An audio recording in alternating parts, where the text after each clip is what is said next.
Mana qaranglar, 2026-yil kecha chiqqan 17. Mana bu yerda tan narxi. Mana bu avtomobillar faqat tan narxi sotilar ekan, qolganlari esa nalichka sotilgan. Ko'rasizlarmi? Arzon mana 50 million, 43 million, 44 million shu atrofda hamma mashinalar. Bu yerda mana Nexia'lar, bu yerda Damas'lar, Spark'lar, keyin mana Matiz'lar ko'p ekan rosa. Akalar ham yuribdi, hamma qiziqib kelgan. U yerda ham Nexia'lar ko'ryapmiz. U tomonda Malibu Captiva'lar ham bor. Hammasi eng qimmati avtomobillarda 122 million, 126 million, 200 millionlik mashina ham o'zi sotilib ketibdi.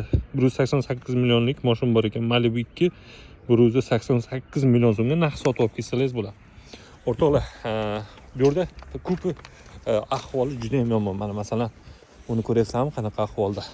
Tak, Damas'da ham dami chiqyapti. Mana Matiz'ni qaranglar. Ahvolda qanaqa. Kimga qiziq bo'lsa, mana sizlarga aytdim, Telegram kanaliga kirsangiz, lokatsiyalari bor. Bu reklama emas. Masalan, o'zim shu avtomobillarni sizga sotib olishga tavsiya bermayman. Xohlasalaringiz kelib sotib oling, xohlasalaringiz ko'rib ketsangiz ham bo'ladi. U o'zingizni ixtiyoringiz. Mana bu Nexia bilmadim nech pul bo'l. 60-70 million bo'lsa kerak mana shu yerda. Hammasi bu. Hozir buni rasmini tushirib Telegramga ham tashlab qo'yaman. Faqat sizlardan bitta iltimos, podpiska, laykda ayamaysiz, kommentariyni. Mana bu Spark ham sotilsa kerak 50 millionmi, 60 millionga. Mana bu 3 ta Captiva'lar ham sotilar ekan. Faktiski kelib ko'rasizlar, faqat o'shandan bilsangiz bo'ladi. Xo'p, o'rtoqlar, sizlar uchun mana shu video bo'ldi.